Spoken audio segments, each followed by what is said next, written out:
नमस्कार दोस्तों, स्वागत है आप सभी का हमारे चैनल डिम्पल लॉफ्ट वाइफ में। और दोस्तों आज की जो वीडियो है वो मैं बनाना चाहता हूँ। हमारे जो जितने भी ब्रीडिंग वाले पेयर हैं, ब्रीडिंग कैसे करी जाती है, मैंने क्या किया, मैंने कौन सा तरीका अपनाया जिसमें मेरी जो ब्रीडिंग है वो बेस्ट हो रही है, वो मैं आज बहुत सारे ऐसे पॉइंट क्लियर करूँगा। तो आप वीडियो को बिल्कुल भी स्किप मत करना, क्योंकि बहुत सारे ऐसे पॉइंट है जो आपसे मिस हो जाएंगे अगर आपने वीडियो स्किप करी। ठीक है, वीडियो को ध्यान से देखना, समझना चीज़ों को कि मैं क्या समझाना चाहता हूँ। ठीक है दोस्तों, ब्रीडिंग का जो है ना एक फॉर्मूला होता है जिसमें मेल और फीमेल दोनों की ब्लड लाइन, उनकी आई साइन, उनका बॉडी स्ट्रक्चर, उनके हड्डी जोड़ और उनका जो मसल्स, ये सारी चीज़ें देखी जाती हैं। 3 साल हो गए मुझे उम्र पालते हुए, ये तीसरा साल है, यानी 2 साल कंप्लीट हो गए, तीसरा साल लग चुका है। और कई लोगों ने मुझे बहुत सारी राय दी। एक्चुअली क्या है कि मुझे बहुत से लोग समझाने वाले हैं जो मुझे सही भी गाइड करते हैं, कोई मिस गाइड भी करते हैं, और उसका मुझे पता तब चलता है जब मेरा नुकसान हो जाता है। लेकिन आपको बताने वाला कोई नहीं है, या आप सिर्फ सोच रहे हो कि हमें करना कैसे है। ठीक है, तो मैं क्या कर रहा हूँ कि मैं चाहता हूँ कि भाई अगर कोई भाई मेरे से जुड़ा है तो जो लॉसेस मेरे को हुए हैं, जो नुकसान मैंने उठा लिया है, वो आपको ना उठाना पड़े। तो मैं आपको सबसे पहले जो हमारा लॉफ्ट है नंबर 1 ये दिखा रहा हूँ। ये हमारा केज है जिसका केज का है 1 नंबर। उसके बाद ये इसका रिंग नंबर डाल रखा है और उसके बाद मेल का डाल रखा है। अब इसमें जब अंडे होंगे तब से मैं आपको स्टार्ट करूँगा, क्योंकि ये भी सिस्टम मैंने बाहर के देशों का देखा और फिर मैंने उसको अपने लॉफ्ट में अप्लाई करा। तो अभी हम जो है सबसे पहले बात करेंगे इसके कलर की, कि हमारे पास ये कलर क्या है। अभी मैं आपको दिखाऊं दोस्तों, ये जो बर्ड है,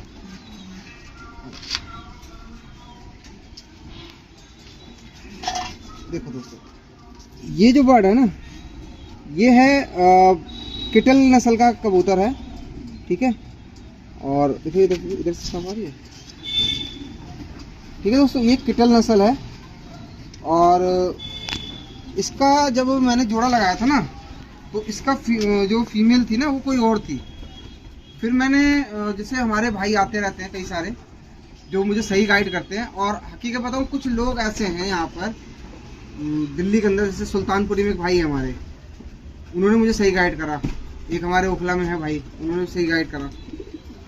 तो और एक हमारे जाफराबाद में है 2 भाई। तो काफ़ी हद तक मुझे जो है उन्होंने चीज़ें समझाई, करी और बेस्ट करा। ठीक है, कबूतर का देखो, अभी एक तो ये कबूतर ना हाथ में लेता नहीं हूँ मैं, आप ये देखो इसके फैदर का वो देखो। ठीक है, बहुत ही जैसे शार्प होते ना, और वाइब्रेशन देखो कितनी है इसमें। और दूसरी बात जो इसका मसल्स है ना, वो देखो आप कितना है। ठीक है, और ये जो है इसका जैसे अगर बहुत से होता है ना पिन टेल करना, तो उसके लिए क्या है कि पहले बर्ड कंफर्टेबल हो जाए। पिन टेल बिल्कुल है। अब आपको एक चीज़ बताता हूँ दोस्तों, ब्रीडिंग के अंदर आप ये सोचो कि हर ह्यूमर की अलग अलग खासियत है। ऐसा नहीं है कि आप सोचो कि सबकी पिन टेल होगी या सबका बॉडी स्ट्रक्चर एक होगा, नहीं। हर बर्ड की, हर नस्ल की अलग अलग कहानी है। अगर हर कबूतर एक जैसा ही होता तो फिर नस्लें इतनी क्यों बनती। ठीक है ना, तो कुछ होता है कि बॉडी स्ट्रक्चर से आप नस्ल पहचान सकते हो। ह्यूमरों के अंदर कुछ ऐसी नस्लें हैं जो आप देख के ही बता दोगे, चाहे उसके पैरों में रिंग हो या ना हो। ठीक है, तो ये जो है हमारा लॉफ्ट का जो है पहला कबूतर है ये केज के अंदर, इसको कहते हैं किटल, और बहुत अच्छी ब्लड लाइन है। ये स्प्रिंटलर में है, जो कि शॉर्ट डिस्टेंस के अंदर, शॉर्ट टू मिडिल के अंदर बहुत अच्छा काम करता है। ठीक है, और अब मैं आपको उसकी फीमेल दिखाता हूँ। अब दोस्तों ये देखिए, ये फीमेल है, ये देखिए इसका मसल दिख रहा है, बिल्कुल बम्पिंग है, अच्छा मसल्स है। उसके बाद आई साइन दिखाता हूँ मैं आपको इसकी।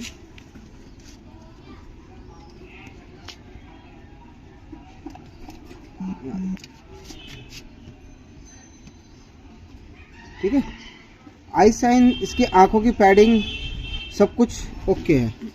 और जब मैंने ये जोड़ा लगाया ना, क्योंकि मुझे जब बताया गया, मैंने वो चीज़ें इसमें देखी, इसकी आँखें की क्वालिटी क्या है, इसके ब्रीडिंग आइस है या रेसिंग आइस है, ये चीज़ चेक करी मैंने।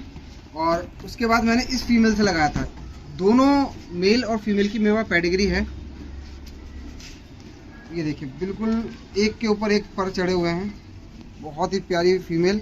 और ये जो है हमारी किटल लाइन है और वो है बेस्ट किटल मेल। ठीक है, अब देखिए इसके जो बच्चे हैं, ये यहाँ पर बच्चे निकले हुए हैं इसके। ये अभी होंगे भाई, ये बच्चा पहले निकला था, ये 2 दिन बाद निकला था। ठीक है, ब्रीडिंग के अंदर देखो क्या देखा जाता है कि जब आप कोई भी जोड़ा लगाते हैं तो ऐसा नहीं है कि आपने मेल फीमेल लिया और जोड़ा लगा दिया। ठीक है, ब्रीडिंग या पेयरिंग करना वो तब सक्सेस होता है जब उसके बच्चों के अंदर भी रिजल्ट आए। अगर मान लो आप एक ऐसा जोड़ा लगा रहे हो, बहुत अच्छा है, बच्चे भी बहुत अच्छे निकल रहे हैं, लेकिन वो बच्चे जब आप उसको तैयार कर रहे हो तो वो बच्चा कहीं और जाके बैठ जा रहा है या आपके छत को छोड़ के चला है, वो अपनी छत को ही नहीं पहचान रहा, तो वो जोड़ा भी आपके किसी काम का नहीं है। ठीक है, इसी के अंदर ये नस्लें देखी जाती कि उसके ब्लड के अंदर होमिंग पावर कितनी है या उसके जो माइंड है वो कितना शार्प है, वो अपनी जगह को, अपने घर को, अपने मालिक को, अपने दोस्त को कितना पहचानता है, ये चीज़ देखी जाती है। ऐसा नहीं है कि हुमर बिक रहा है जी, इसके अंदर पैरों में रिंग है, आप ले लो, हुमर बिक रहा है, रिंग है, अच्छा होगा, ऐसा नहीं है। बहुत सारे ऐसे बर्ड हैं जिनके पैरों में रिंग भी नहीं होती। साउथ के अंदर बहुत सारे लोग ऐसे हैं जो पैरों में रिंग भी नहीं डालते, और अगर वो रिंग डालते तो उसमें अपना मोबाइल नंबर भी नहीं देते। वो ये कहते हैं कि अगर कोई कबूतर वापस नहीं आया ना तो हमें पता भी नहीं करना वो कहाँ गया, ना ही हम चाहते हैं कि उसका फ़ोन आए कि हमने आपका कबूतर पकड़ा है। ये थिंकिंग होती है वहाँ के लोगों की। ठीक है, अब ये देखिए ये 18 दिन का बच्चा है। ठीक है, कोई ये नहीं कहेगा कि भाई मैं झूठ बोल रहा हूँ। आप इसके पूरे फैदर पे जो है येलो मार्किंग देख सकते हैं। ठीक है, अब मैं आपको एक चीज़ दिखाता हूँ। ये 18 दिन का बच्चा है, बिल्कुल छोटा सा। ये देखिए, अब ये 18 दिन के बच्चे का वेट देखिए आप, करीब करीब 430 ग्राम इसका वेट है, इस इतने से बच्चे का।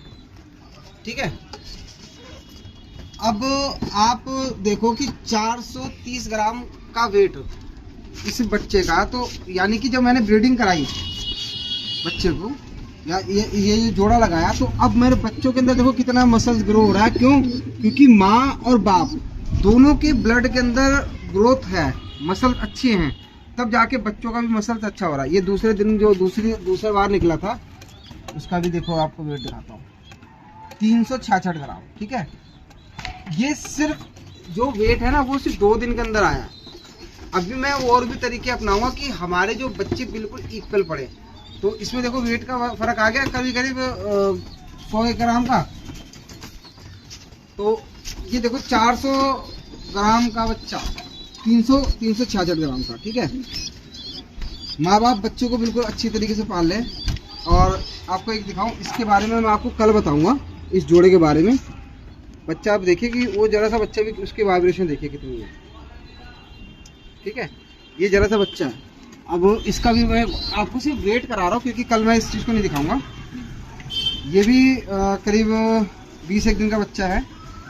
अब क्या है कि अभी हम सिर्फ एक अंदाज़ा लगा रहे हैं, लेकिन अगली बार से इसका पूरा हम हिस्ट्री दे देंगे। ये देखिए 530 ग्राम। ठीक है, तो ये देखिए कि वेट कितना है इसका। ठीक है, वेट देखिए कि कितना है। और बच्चे की मसल्स, इसके पंजे देखिए बिल्कुल डार्क शाह काले। इतनी सी उम्र में बच्चे के जो है ना पंजे बिल्कुल खुश्क हैं। तो ये जो है ना ब्रीडिंग, आप यकीन नहीं करोगे, ये जोड़ा ना मैंने नर किसी को दे दिया था। ठीक है, उन्होंने कहा कि यार ये, अब होता क्या है कि दिल्ली में ना लोग ना एक दूसरे को भड़काने वाले ज़्यादा है, और आपको अगर कोई सही सलाह दे रहा है ना उसकी बात आप कम मानोगे, जो गलत सलाह दे रहा है उसकी बात जल्दी मानोगे। ठीक है, ये जोड़ा मैंने किसी को सेल कर दिया था। ठीक है, यानी कि नर, उसको किसी ने भड़का दिया कि इसके पैरों में रिंग नहीं है, तो ये तो कबूतर अच्छा नहीं है। ठीक है, ये हुमर नहीं है, इसके पैरों में रिंग नहीं है। मैंने कहा ठीक है भाई, आप मुझे वापस कर दो। मैंने आधे रेट पे वापस ले लिया, यानी जितने का मैंने दिया था मैं कहा भाई मैं आधे रेट दूंगा, क्योंकि आपने इसके कम से कम 7-8 बच्चे निकलवा लिए। उन्होंने कहा ठीक है भाई आधे रेट पे दे दो। मैंने ले लिया। उसकी जो है ना वाइब्रेशन देख रहे हो आप कितनी है, मसल्स के अंदर जान देखो कितनी। ये बर्ड अपने आप में बहुत अच्छी ब्लड लाइन है। और अब देखो बच्चों में जो अगर नर में वाइब्रेशन है तो मादे में कितनी होगी, और बच्चों में भी वाइब्रेशन दिखी रही है। ठीक है, अभी ये झाड़ में चल रहा है, तो ये इसके बारे इस जोड़े के बारे में मैं कल बताऊंगा आपको। तो ये दोस्तों ये जो है ना, अब कलर की बात करते हैं ना, तो अब इसके मैंने दोनों बच्चों का आपको वेट दिखा दिया, चीज़ें दिखा दी। और इस कलर को कहते हैं ब्लू बार। ये एक साइंटिफिक नेम है, यानी कि अगर आप गूगल पे सर्च करेंगे ना इस कलर को नाम को डालकर, या इस कलर को आप चाहते हैं कि ये कलर आए, तो आपको डालना पड़ेगा ब्लू बार। हमारे भाषा में जैसे कावली में इसको हरा कहते हैं, और गोलेबाजों की भाषा में, पटियालों के जो लैंग्वेज में इसको कहेंगे कि नीला है। ठीक है, अब नीले में डार्क नीला है, लाइट नीला है, वो अलग अलग मैटर है, क्योंकि मेरे पास सभी तरीके की चीज़ें हैं। तो ये चीज़ थी। ठीक है, तो अब ये जो बर्ड है,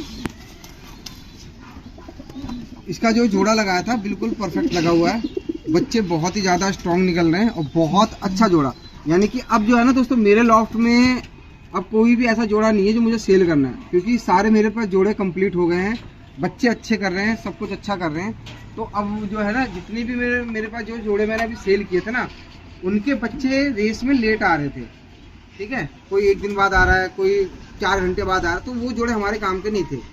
ठीक है, वो मेरे काम के नहीं थे, क्योंकि मुझे रेस खेलनी है। वो उन भाइयों के काम के थे जिनको सिर्फ शौक करना है, तो उनके लिए बेस्ट था। मैंने उनको बता के दिया कि ये रेस में उतना काम नहीं कर पाएंगे जितना आप सोचो, क्योंकि देखो कोई भी रेस में अपना बेस्ट से बेस्ट कबूतर डालता है। ठीक है, अच्छे से अच्छा कबूतर डालता है। आप सोचो कि अगर रेस के अंदर 200-300 कबूतर छोड़े गए हैं, लास्ट में 70-80 बच रहे हैं, तो बाकी कहाँ गए? कहीं ना कहीं पिटे ही होंगे, कहीं ना कहीं चिड़ीमारों ने पकड़ ही लिया होगा, कुछ ना कुछ तो हुआ होगा, या उनके साथ कोई हादसा हो गया हो, बाज का अटैक हो गया, वो कहीं टकरा गया, बहुत सारी चीज़ें। ठीक है ना, तो कुछ ना कुछ तो वजह होती है। अगर आप सोचो कि दिल्ली के अंदर कोई भी ऐसा चैंपियन ऑल ओवर इंडिया में, मैं दिल्ली की छोड़ो, ऑल ओवर इंडिया में कोई भी ऐसा चैंपियन ये कह दे कि मेरे 20 के 20 रिटर्न आ रहे हैं, नहीं, वो भी इस चीज़ को मानता है कि 20 के 20 रिटर्न नहीं आएंगे, कुछ ना कुछ लॉस होगा। वो इस चीज़ को एक्सेप्ट करके आगे रेस खेलते हैं। ठीक है ना, और रेस का पहला नियम ही यही है कि अगर आप 20 बर्ड से खेल रहे हो और 20 के 20 बर्ड लॉस होने की हिम्मत रखते हो कि अगर लॉस हो जाए मुझे कोई फर्क नहीं पड़ेगा, तो आप रेस खेलना, वरना रेस मत खेलना। ठीक है, बाकी ये जो है यहाँ तक की वीडियो थी। उसके बाद कल मैं आपको दूसरी वीडियो बताऊँगा। ठीक है ना, तो यहाँ तक वीडियो बनाने का मेरा मकसद था कि अभी मैं सिर्फ आपको इसके नस्ल के बारे में बता रहा हूँ, इनके बच्चों का वेट दिखाया मैंने आपको, कि भाई आपको ये यकीन हो जाए कि भाई मैं सच बोल रहा हूँ। ठीक है, और चीज़ें जो हैं वो किस तरीके से काम करती है वो मैं स्टेप बाय स्टेप बताऊंगा, कि मैं इनको दाना क्या दे रहा हूँ, इनको मेडिसिन क्या दे रहा हूँ, उसके अलावा मैं कैसी देखभाल करता हूँ, हैंड फीडिंग का मतलब क्या है, कि ऐसा नहीं कि आप कुछ भी खिला दो, वो नहीं होना चाहिए। ये उमर नस्ल बाहर की ब्रीड है, इनके अंदर इम्यून सिस्टम बाहर का डेवलप है, बाहर की सर्दियों के हिसाब से डेवलप है।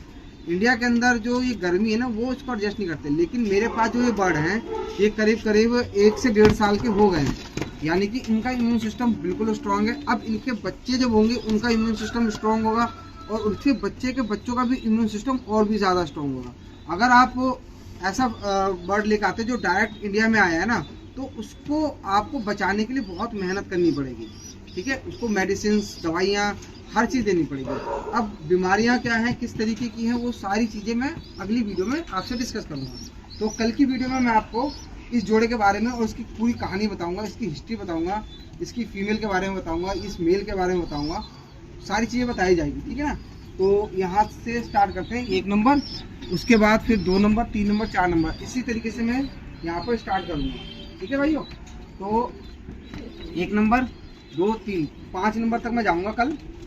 उसके बाद लेकिन कल मैं आपको बोल दिया कि इसके बारे में बताऊंगा, तो ये 6 नंबर से स्टार्ट कर देंगे, कोई दिक्कत नहीं है। उसके बाद में सारी वीडियो कंटिन्यू करूँगा, ठीक है ना। तो इसी तरह से बने रहिए और कल की वीडियो में हम देखते हैं इस नस्ल के बारे में। तो आशा करता हूँ वीडियो आपको पसंद आई हो। मिलते हैं कल, और कल यहीं से शुरुआत करते हैं फिर से जहाँ से हमने अभी छोड़ा है, ठीक है। तो आशा करता हूँ वीडियो आपको पसंद आई हो। मिलते हैं नेक्स्ट वीडियो में। अभी के लिए अपने भाई को इजाज़त दीजिए। नमस्कार।